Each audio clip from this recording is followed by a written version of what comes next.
اس کی اساس اور بنیاد ہے قربانی پر، اپنے جذبات کی قربانی، اپنی خواہشات کی قربانی، اپنی ضروریات کی قربانی، اپنے جسم و جان کی قربانی، اپنے مال کی قربانی، اپنے وقت کی قربانی، اپنی اولاد کی قربانی۔ تو اس اسلام کی دین کی اساس اور بنیاد قربانی پر ہے، اور اللہ محتاج نہیں ہے ہماری قربانیوں کے بغیر اللہ پاک دین کو پوری دنیا میں غالب کر دے۔ اللہ کے لیے کیا مشکل ہے؟ اللہ کے لیے کوئی مشکل نہیں ہے، لیکن اللہ پاک نے قرآن مجید کے اندر فرمایا یہ ہے کہ وَأَنْتُمُ الْأَعْلَوْنَ إِن كُنتُم مُؤْمِنِينَ، کہ تم دنیا میں بلند ہوگے، اونچے ہوگے، غالب ہوگے، لیکن شرط یہ ہے کہ تم ایمان والے ہو۔ اور ایمان نام اسی چیز کا ہے کہ بندہ اپنا سب کچھ قربان کر کے اللہ کے حوالے کر دے۔ ایمان نام ہی اسی چیز کا ہے۔ حضرت ابراہیم علیہ السلام جو اللہ کے خلیل ہیں، ان کی ساری زندگی قربانیوں سے بھری پڑی ہے۔ سب سے پہلے انہوں نے اپنے ماں باپ قربان کیے، ان کو چھوڑ دیا اللہ کے لیے۔ پھر اپنا وطن، اپنا علاقہ قربان کیا اللہ کے لیے۔ پھر اپنی جسم و جان کو آگ کے چغے میں جانا برداشت کیا، اپنی جان قربان کی اللہ کے راستے میں۔ پھر اپنا معصوم بچہ، بیوی، جنگل بیابان میں بے واد غیر ذی زرع، جہاں آبادی کا نام و نشان نہیں تھا، اللہ کے نام پہ جا کے چھوڑ دیا۔ تو بیوی سب سے پیاری، اولاد بیٹا اکلوتا، بڑے عرصے کے بعد مانگ مانگ کے اللہ سے ملا، وہ بھی بڑا پیارا، لیکن دونوں کو چھوڑ دیا۔ اچھا چھوڑا تو اس وقت کا جب ابھی وہ 2-4 مہینوں کا، چند مہینوں کا تھا، چلنے پھرنے اٹھنے کے قابل نہیں تھا، لیکن آگے قربانی کیا دی جب یہی بیٹا 14-15 سال کی عمر کو پہنچا۔ فلما بلغ معه السعی، جب اس عمر کو پہنچا کہ اب باپ کے ساتھ محنت میں، مزدوری میں، کام میں ہاتھ بٹا سکتا تھا، اب فرمایا قال یا بنی انی اری فی المنام انی اذبح فانظر ماذا تری، کہ میں نے خواب دیکھا ہے کہ میں آپ کو ذبح کر رہا ہوں۔ اور نبی کا خواب وہی ہوتا ہے، گویا اللہ کی طرف سے مجھے حکم ہے تجھے ذبح کرنے کا۔ تو اب بتائیے فانظر ماذا تری، بیٹا آپ کی کیا رائے ہے؟ آپ ذبح ہونا پسند فرمائیں گے؟ ذبح ہونا پسند فرمائیں گے؟ تو جواب کیا تھا؟ قال یا ابت افعل ما تؤمر ستجدنی انشاء اللہ من الصابرین، اے ابا جان جو ادھر سے حکم آیا اس کو کر گزریے، باقی میری جان کا مسئلہ، میری تکلیف کا مسئلہ، میری گردن کے کٹنے کا مسئلہ تو انشاءاللہ میں صبر کر کے دکھاؤں گا۔ کون کہہ رہا ہے؟ 14-15 سال کا نوجوان، ینگ چڑھتی جوانی والا بچہ کہہ رہا ہے۔ اس کے بھی کوئی جذبات، کوئی احساسات ہوں گے نا۔ ہم تو ماں باپ کے کہنے پر، استاذ کے کہنے پر تھوڑی سی قربانی بھی نہیں دیتے، اور وہ جان قربان کر آگے خود کہہ رہا ہے وَتَاللَّهُ لِلْجَبِينَ، کہ ابا جان مجھے لٹانا بھی الٹا، کہیں ایسا نہ ہو کہ میرا چہرہ دیکھ کے آپ کو محبت پدری غالب آ جائے اور چھری چلانے میں کہیں دیر ہو جائے اور میری گردن کٹانے میں دیر ہو جائے، کہیں اللہ ناراض نہ ہو جائے، اس کے حکم کو پورا کرنے میں دیر ہو جائے، مجھے الٹا لٹانا، نہ مجھے دیکھیں گے نہ ترس آئے گا۔ یہ خود وہ سکھلا رہا ہے اپنے ابو کو۔ یہ اسلام کی بیس ہے، یہ اسلام کی بنیاد ہے۔ اسلام کے درخت کو ہمیشہ ایمان والوں کے خون کا پانی لگا۔ ایمان کا درخت جو بڑھا ہے، ایمان کے درخت نے جو سایہ دار بنا ہے، ایمان کا درخت جو پھل دار بنا ہے، اس نے اگر دنیا کو سایہ دیا ہے، دنیا کو پھل دیا ہے، شجر بار آور بنا ہے، ثمر آور بنا ہے، سایہ دار بنا ہے، پھل دار بنا ہے، تو اس کو پانی دریا کا نہیں لگا، ندی نالے کا نہیں لگا، نہر نلکے کا نہیں لگا، اس کو پانی لگا مسلمانوں کے خون کا۔ سمجھے؟ اس لیے وہ درخت یوں بڑا ہے۔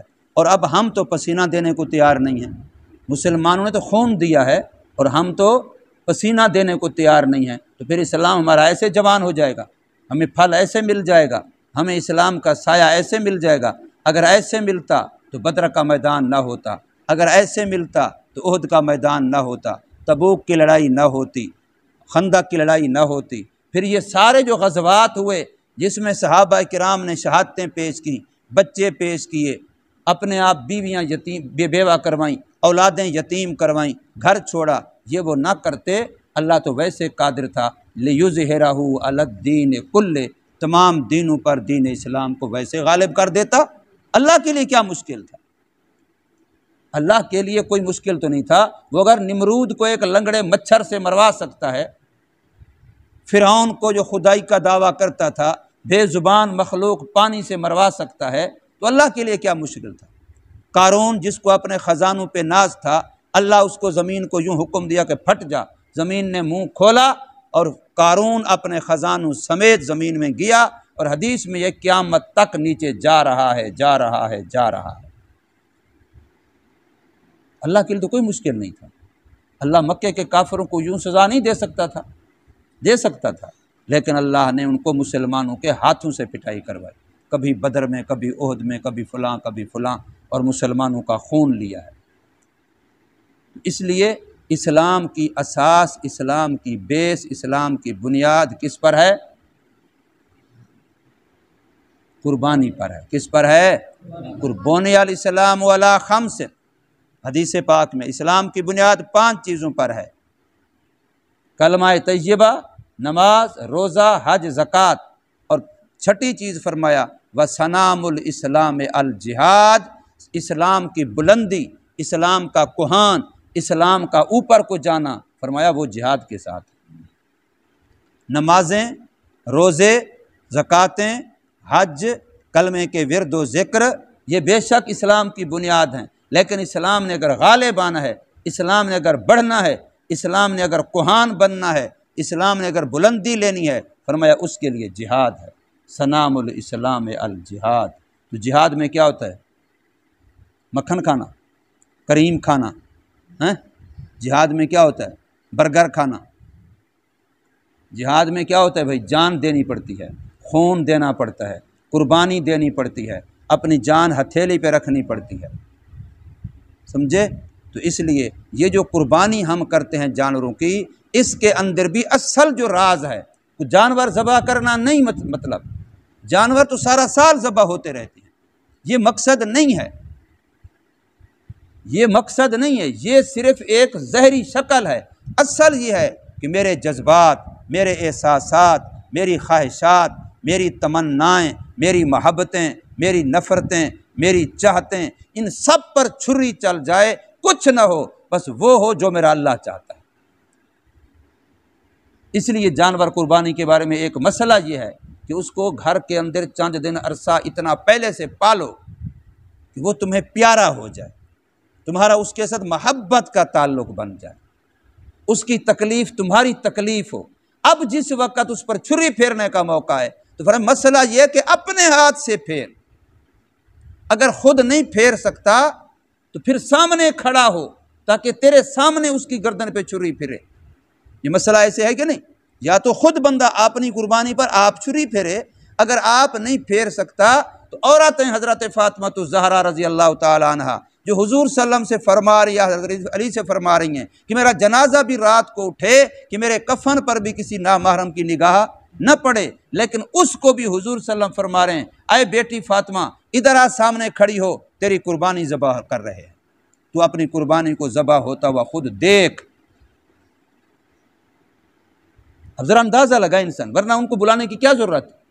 اب یہ قربانی کے ساتھ ایسا محبت کا تعلق بن جائے کہ جب قربانی کی گردن کٹ رہی ہو، اس کا خون بہہ رہا ہو، وہ تڑپ رہی ہو، وہ پھڑک رہی ہو، تو بندہ یہ سمجھے کہ یہ چھری اس پہ نہیں چلی، یہ چھری میری دل کی محبت پہ چلی ہے، میری چاہتوں پہ چلی ہے، میرے ارمانوں پہ چلی ہے، میری آرزوں اور تمناؤں پہ چلی ہے، میری خواہشات، جذبات، احساسات پہ چلی ہے، میں نے جو لوگوں کے ساتھ ناجائز دل میں محبتیں یا نفرتیں پالی ہوئی ہیں ان پر چلی ہے، میرا جو حرص و طمع، میرے جو لالچ، میرے جو حسد، کینے، بغض، پتہ نہیں کیا کیا، حب دنیا، حب مال، حب جاہ، میں نے دل کے اندر جو بت رکھے ہوئے ہیں، یہ ساری چھری ان پر چلی ہے، یہ ان کو ذبح کیا جا رہا ہے۔ اس لیے ادھر وہ تڑپے، ادھر وہ پھڑکے، ادھر قربانی والا بندہ جو ہو اس کی بھی آنکھوں سے آنسو آئیں، اس کے بھی دل کو ٹھیس پہنچے۔ یہ قربانی میں راز ہے، یہ قربانی کی اصل حکمت ہے، یہ اس کے اندر اصل منشا ہے قربانی کی۔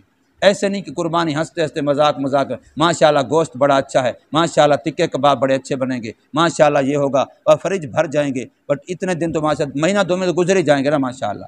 یہ قربانی نہیں، یہ تو ایک رسم ہے، ایک جیسے دوسرے مذہب والوں کے بھی کئی تہوار آتے ہیں، ہمارا بھی ایک تہوار ہے، ہم منا لیتے ہیں، لیکن اسلام تہواروں کا مذہب نہیں ہے۔ اس لیے قربانی میں جو اصل چیز ہے، اس قربانی سے ہم نے اسلام کو بلندی دینی ہے، اسلام کو ترقی دینی ہے، اسلام کو دنیا میں دوبالا کرنا ہے، اسلام کو اونچا کرنا ہے، اعلاء کلمۃ اللہ کرنا ہے۔ قربانی کا منشا یہ ہے، قربانی کی حکمت یہ ہے، قربانی کے اندر اصل راز یہ ہے، اسی پر ہماری نگاہ ہونی چاہیے۔ اللہ تبارک و تعالی ہمیں سمجھ نصیب فرمائے، عمل کی توفیق دے۔